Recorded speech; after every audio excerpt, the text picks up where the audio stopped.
Hello, welcome to European Open Briefing for Wednesday, September the 26th. I'm Rafi Barajan, currency analyst at xm.com, and we're going to be taking a look at what's happening in the currency markets today. The US dollar is steady ahead of the Fed decision later today, where the US Central Bank is widely anticipated to raise interest rates for the third time this year. We can see the dollar index now moving marginally higher, around 94.15 against the Japanese yen, though the dollar did earlier manage to break above the 113 level, though it's since moved slightly low to around 112.80.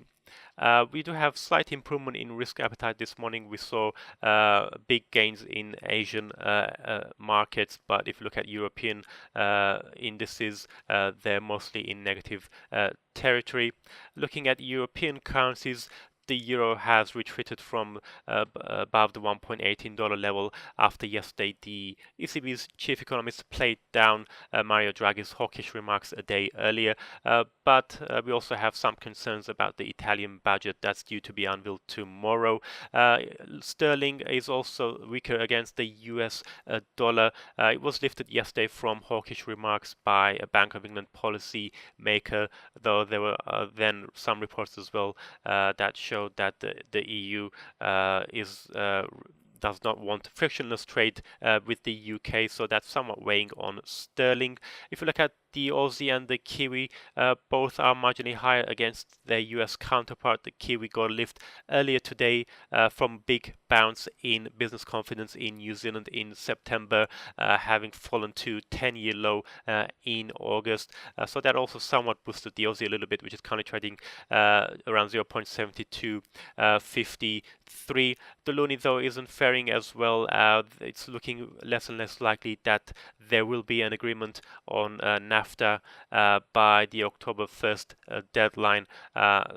So that line is now looking very much out of the picture. The next target would probably be December the 1st. The loonie is currently trading slightly weaker at around 1.2952.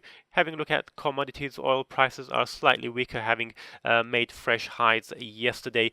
We did get a surprise increase in US crude stocks yesterday in the weekly API report, but overall concerns about tighter supply is supporting oil prices. Taking a quick look at the main performance today, Euro Pound is the biggest gainer, up by 0.2%, followed by the Kiwi dollar. Sterling is the worst performer, not just against the euro but also against the dollar. Let's now take a closer look at the dollar index. We can see that it did rebound from those 2.5 months lows from last week, but it has since drifted sideways against the yen. The dollar has been particularly strong, briefly breaking above the 113 level earlier today. That was a 2-month high.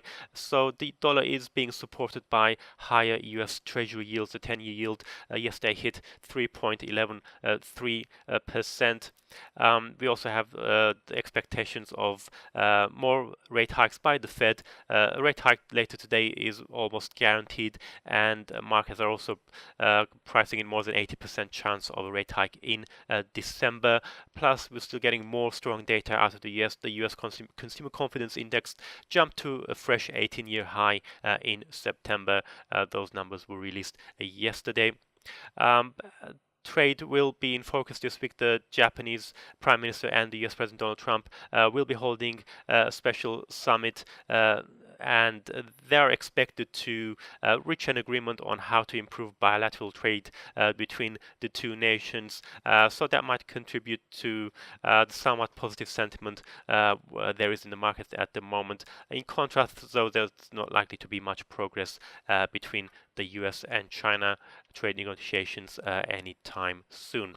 Moving now on to the euro, we can see the single currency did reach a 3-month high of 1.1815 on Monday, following those hawkish remarks by Mario Draghi. But ECB's chief economist Peter Praet did attempt to play down those remarks, saying that it was nothing new and said it doesn't change the outlook for monetary policy tightening in the eurozone. So it was wrong for the markets to assume a faster pace of tightening. In a more immediate focus, though, is the Italian budget, as the five-star movement, which is one half of the coalition, is threatening to veto the budget if the finance minister doesn't include the universal citizens' income in the budget.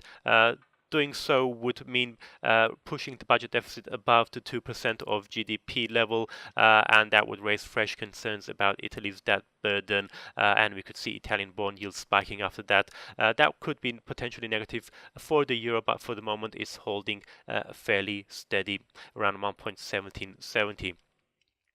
And finally, having a look at sterling. Yesterday there was a report that an EU document which said that frictionless trade with the UK would not be possible after Brexit. So the Prime Minister May's Chequers plan is all about frictionless trade, but has once again the EU is attempting to reject that notion, saying that there must be a customs border between the UK and the EU. Despite that report, though, sterling's losses were fairly limited. Overall, sterling was supported yesterday from remarks by a Bank of England policy MPC member who reiterated the stance that 1 to 2 rate hikes a year would be needed for the Bank of England to meet its inflation target. We saw sterling coming close to the 1.32 level. And looking at what's coming up later on today, we've got that Fed decision at 18 hours GMT, followed by RBNZ policy decision at 21 hours GMT, plus those press conferences by Jerome Powell at 18:30 GMT, and then by RBNZ governor at 22 hours GMT. That's it from me. Thank you very much for watching, and have a great day.